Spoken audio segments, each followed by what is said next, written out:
बिस्मिल्लाहिर्रहमानिर्रहीम, अस्सलाम वालेकुम। मैं फैज़ान रिजवी और आप मेरे यूट्यूब चैनल और फेसबुक पे देख रहे हैं। आज 19 फरवरी 2023 है, दिन है जी संडे, इतवार का 361वां रोज है आज रूस और यूक्रेन के दरमियान जारी जंग का। We should cross every red line to defeat Russia. हमें रूस को शिकस्त देने के लिए रशिया की, व्लादिमीर पुतिन की हर रेड लाइन को क्रॉस कर लेना चाहिए। इस तरह की बड़ी बड़ी बातें और इससे भी बड़ी मुलाकातें हुई जर्मनी के अंदर म्यूनिक सिक्योरिटी कॉन्फ्रेंस के दौरान, जहां पर चाइना के फॉरेन मिनिस्टर वांग यी और अमेरिका के secretary of state Antony Blinken की मुलाकात जो है वो मरकज़ व महवर बनी रही और यूक्रेन के तनाज़े को भी भूलकर इस मुलाकात पर फोकस चला गया इंटरनेशनल मीडिया का। और तमाम पार्टिसिपेंट्स जो इस म्यूनिक सिक्योरिटी कॉन्फ्रेंस के अंदर मौजूद थे उनका फोकस भी इस मुलाकात पर चला गया, क्योंकि बहुत बोल्ड और ब्लंट किस्म की स्टेटमेंट्स सामने आई चाइना के फॉरेन मिनिस्टर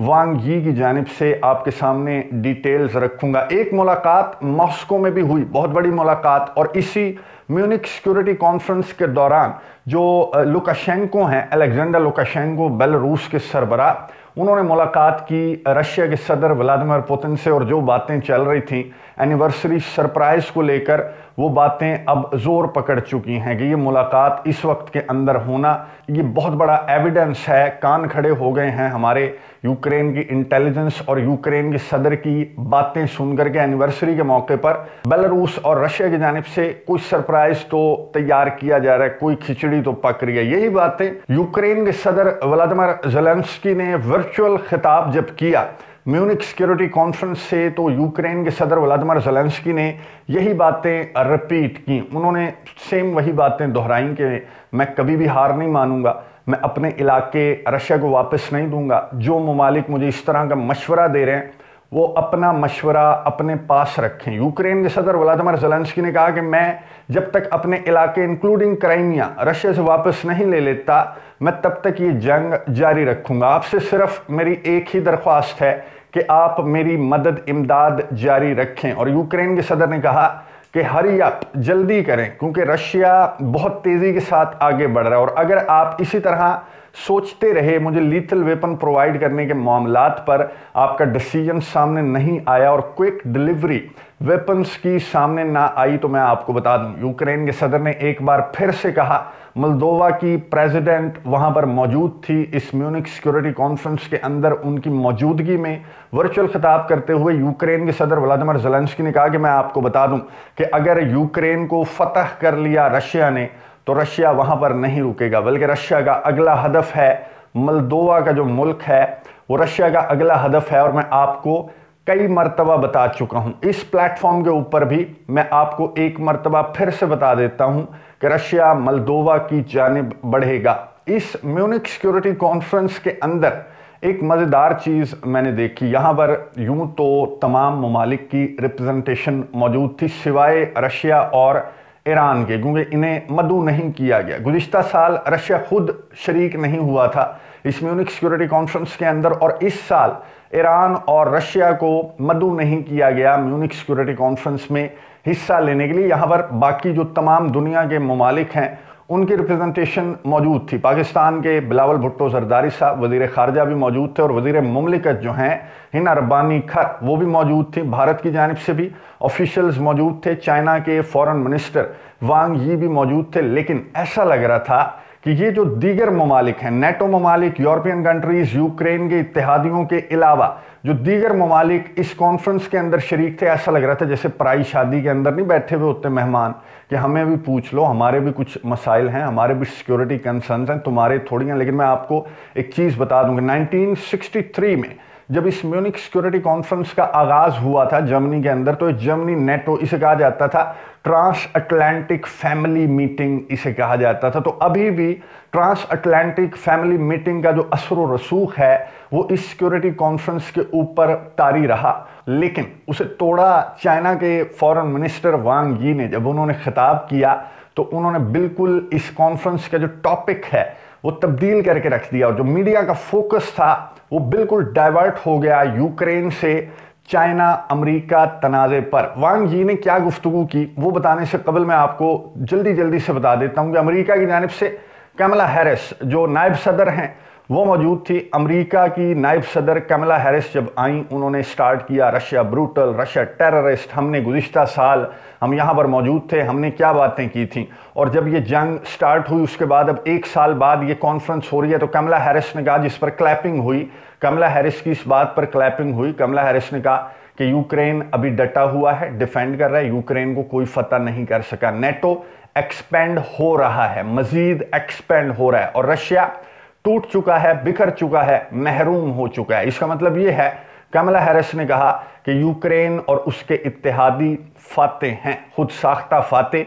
और फिर आगे से हॉल में क्लैपिंग स्टार्ट होगी। फिर कमला हैरिस ने आगे बातें करते करते चाइना को आड़े हाथों लिया और ये कहा कि चाइना कान खोलकर सुन ले कि आपने रशिया की मदद इमदाद से बाज रहना है। हम जो यूक्रेन की मदद इमदाद कर रहे हैं, हम तो डेमोक्रेसी को सपोर्ट कर रहे हैं। आप जो मदद करेंगे रशिया की अगर कर रहे हैं तो आपने उससे बाज रहना है, क्योंकि आप डिक्टेटर्स हैं और हम डिक्टेटर्स की अथॉरिटी को इस दुनिया के ऊपर बर्दाश्त नहीं करेंगे। कमला हैरिस की बातें वही थी कि तुम्हारा कुत्ता कुत्ता, हमारा कुत्ता टॉमी। अगर तुम रशिया की मदद करोगे तो वो गलत है, अगर हम यूक्रेन की मदद कर रहे हैं तो हम डेमोक्रेसी को बचा रहे हैं, हम यूएन के चार्टर को महफूज रखने की कोशिश कर रहे हैं, सिर्फ यूक्रेन के अंदर, फ़लस्तीन के अंदर नहीं, कश्मीर के अंदर नहीं, क्योंकि यूक्रेन में ही यूएन का चार्टर महफूज होगा और कहीं पर भी महफूज नहीं होगा। यही बातें की ऋषि सुनक जो बरतानिया के वज़ीर आज़म हैं, उन्होंने भी इसी तरह की बातें की म्यूनिख सिक्योरिटी कॉन्फ्रेंस से खिताब करते हुए। इमैनुअल मैक्रोन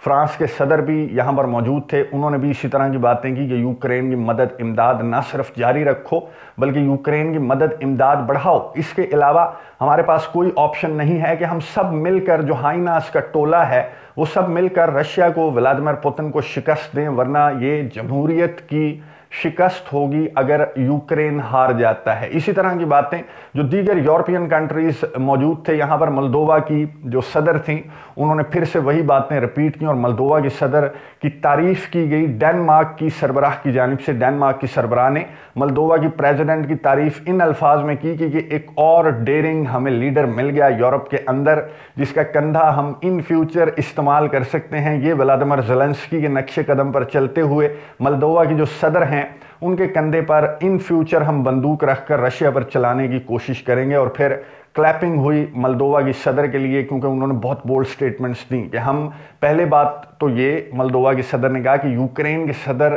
पर हमें यकीन है, एतमाद है कि वो रशिया को टुवर्ड्स मोल्दोवा आने ही नहीं देंगे, और अगर रशिया मोल्दोवा आता है तो हमें उम्मीद है कि हमारे इत्तेहादी नेटो ममालिक, यूरोपियन कंट्रीज हमारी मदद करेंगे रशिया को शिकस्त देने और जमहूरियत की जीत के लिए। इस तरह की बातें जो हैं वो म्यूनिख सिक्योरिटी कॉन्फ्रेंस के अंदर यूरोपियन कंट्रीज, नेटो ममालिक के लीडर्स ने की। और उसके बाद बारी आई वांग यी, चाइना के फॉरेन मिनिस्टर की। चाइना के फॉरेन मिनिस्टर ने गुफ्तगू स्टार्ट की।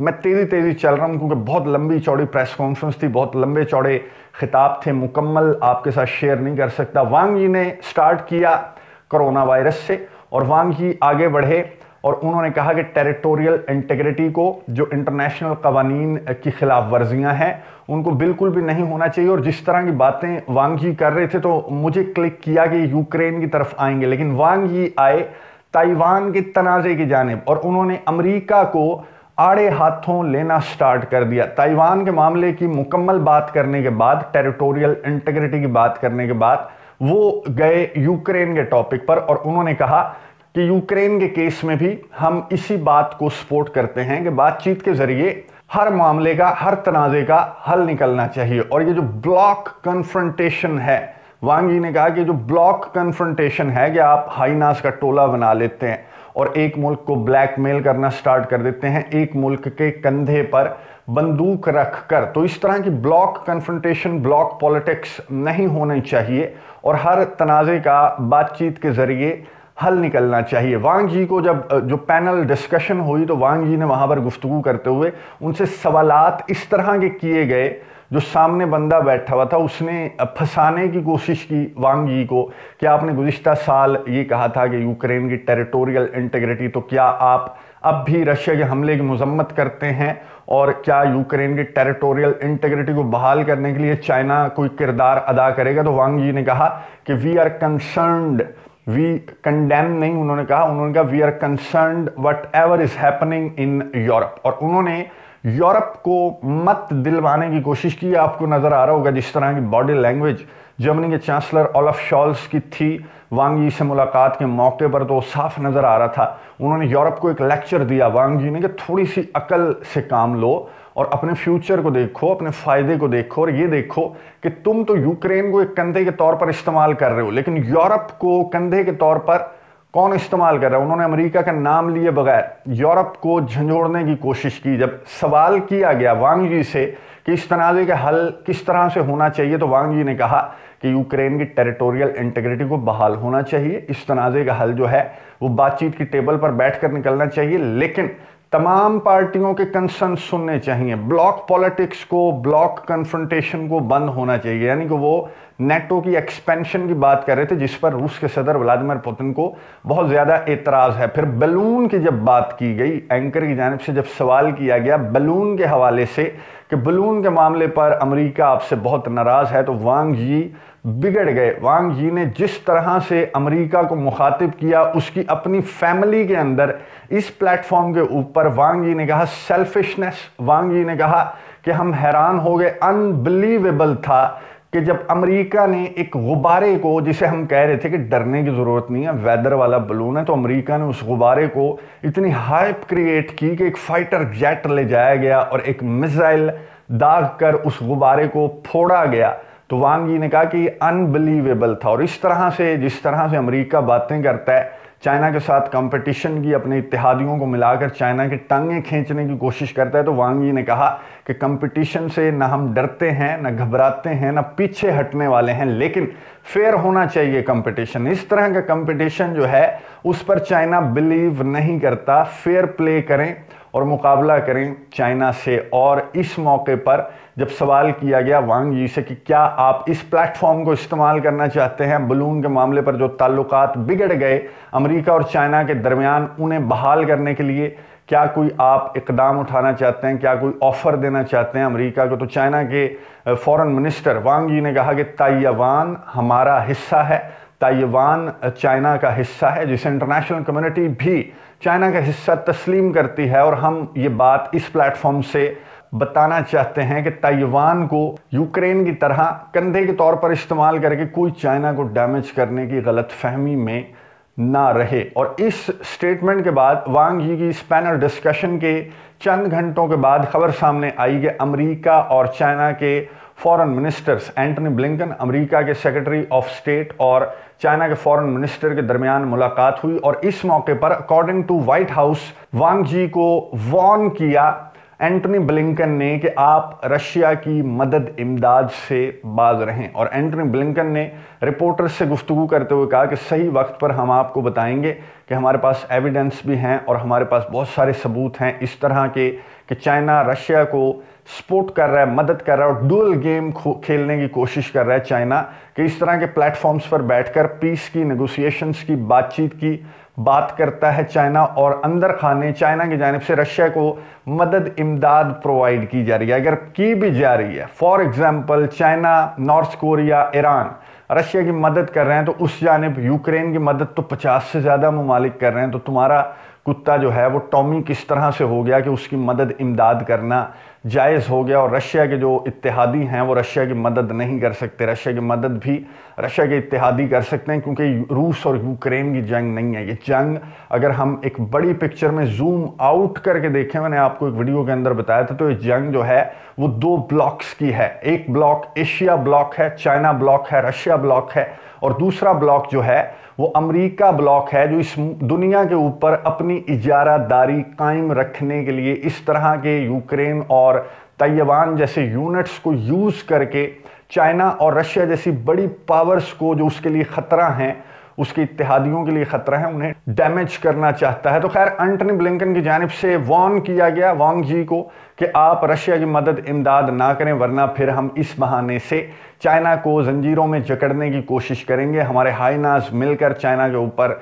सैंक्शंस आयद करेंगे ताकि चाइना की इकॉनमी ग्रो ना हो और चाइना अमेरिका को शिकस्त ना दे सकी। इस मौके के ऊपर एक मुलाकात हो रही थी मॉस्को के अंदर, जो लुकाशेंको हैं बेलारूस के सरबराह, उनकी मुलाकात हुई रूस के सदर व्लादिमीर पुतिन से और इन दोनों ने यूक्रेन को डिस्कस किया। एनिवर्सरी के मौके पर जो सरप्राइज है उसकी बातें और ज़्यादा होने लगी इस मुलाकात के बाद कि ये मुलाकात इस मौके पर क्यों हो रही है, क्या ऐलान करने वाले हैं रूस के सदर व्लादिमीर पुतिन 22 फरवरी को अपनी पार्लियामान से खिताब करते हुए। एक और बात मैं आपको बता दूं कि जो बाइडन, व्हाइट हाउस ने कहा कि जो बाइडन पोलैंड में खिताब करेंगे 22 फरवरी को। जो बाइडन भी और रूस के सदर व्लादिमीर पुतिन भी, दोनों का खिताब एक ही दिन तकरीबन एक ही वक्त पर दोनों का खिताब होगा। और जो बाइडन, व्हाइट हाउस ने कहा कि रूस के सदर व्लादिमीर पुतिन के लिए एक मैसेज देंगे। ये खिताब जो बाइडन का है, जो प्रेस कॉन्फ्रेंस है, ये एक्चुअली रूस के लिए, रूस के सदर व्लादिमीर पुतिन के लिए एक मैसेज होगी। क्या मैसेज दिया जाता है जो बाइडन की जानिब से 22 फरवरी को